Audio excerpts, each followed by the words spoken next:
जंगल के एक तालाब में बहुत ही ज्यादा मेढक रहा करते थे। उस तालाब में मछलियों की तादाद कम थी। मेढकों का आकार अलग अलग था। कुछ बहुत ही पतले थे, कुछ मोटे, छोटे और कुछ ज्यादा ही बड़े। पतले मेढक लंबी छलांग लगाकर चट्टानों के ऊपर तक बैठ जाते। छोटे मेढक छुपने में माहिर थे। बड़े मेढक मुश्किल से छलांग लगाया करते और थोड़े आलसी हुआ करते थे। उन सब में एक बड़ा सा मेढक भी था। वह अच्छा तंदुरुस्त मेढक था। उसका नाम मकाला था। मकाला अपने शरीर को लेकर बहुत ही ज्यादा घमंडी था। उसे अपने शरीर पर बहुत ही ज्यादा नाज था। सारे मेढक बस यही जानते थे कि उन सब में सबसे ज्यादा बड़ा और तंदुरुस्त मकाला ही है। उन्होंने मकाला से बड़ा किसी को भी नहीं देखा था।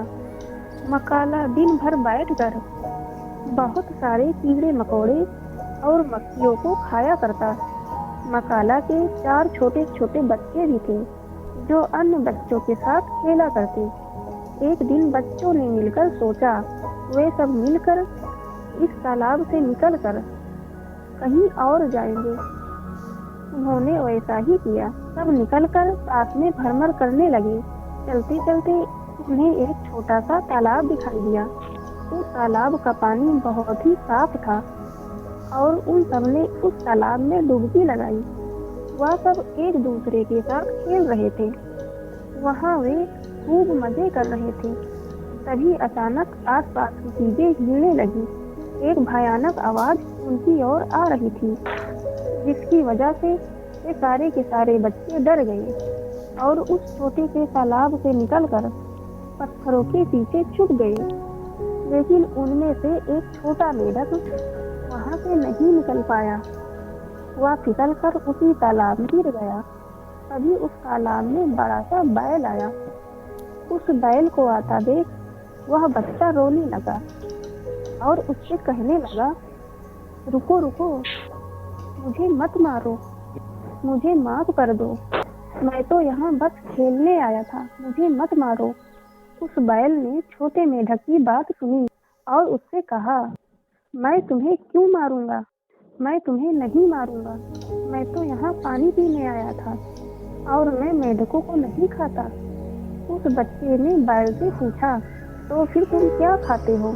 बैल ने बच्चे को जवाब दिया, मैं घास खाता हूँ, पेड़ों की पत्तियाँ खाता हूँ, लेकिन मेढक को मैं नहीं खाता, इसलिए तुम्हें डरने की कोई जरूरत नहीं है।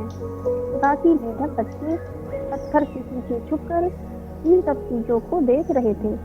जैसे ही बैल ने सबसे कहा वह मेढक नहीं खाता, तो वह सारे बच्चे निकलकर उसके सामने आ गए। उन सबने बैल के बारे में पूछा, अच्छा बताओ, तुम्हारा शरीर इतना बड़ा कैसे हो गया? हमारा शरीर तो छोटा है, लेकिन तुम बहुत ज्यादा बड़े हो। हमारे यहाँ मकाला नाम का एक मेढक है जो हम सबसे बड़ा है, लेकिन उसका आकार तुम्हारे आकार का आधा भी नहीं है। यह बात सुनकर बैल हंसने लगा।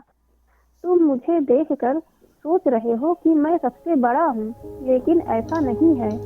मुझसे भी बड़े बड़े जीव यहाँ मौजूद हैं। बैल ने उन बच्चों को ढेर सारी बातें बताई और वह सारे के सारे उस बैल की बातें सुनकर चकित थे। बैल ने बच्चों को हाथी के बारे में बताया। पूरी बात होते होते रात हो चली थी, इसलिए बैल और मेढक सब अपने अपने घर वापस लौट गए। बच्चों ने सारी बातें मकाला को बताई। मकाला यह सुनकर यह बात मानने को तैयार नहीं था कि उससे बड़ा भी कोई हो सकता है, लेकिन उसके बाकी दोस्त यह जानते थे कि बाहर की दुनिया में और भी बड़े बड़े जीव और जानवर रहते हैं। मकाला खुद को बड़ा बताने के लिए अपने शरीर में हवा भरना शुरू किया। हवा भरते ही उसने सबसे पूछा, बताओ कौन सबसे बड़ा है? सबने उसे समझाने की कोशिश की कि ऐसा करने से कुछ भी नहीं होगा। मकाला ने और सांस भरी, उसने और सांस भरा। फिर कुछ देर बाद उसका शरीर गुब्बारे की तरह फूट गया और वह मर गया। Guys, moral of the story क्या है? हमें अपने किसी भी चीज पर ज़्यादा घमंड नहीं करना चाहिए, घमंड पतन का कारण बनता है। गाइस, आपको वीडियो कैसी लगी हमें कमेंट में ज़रूर बताइएगा। वीडियो अच्छी लगी तो लाइक शेयर सब्सक्राइब कर नोटिफिकेशन बेल को ऑन कर दीजिएगा। Thank you so much for watching this video.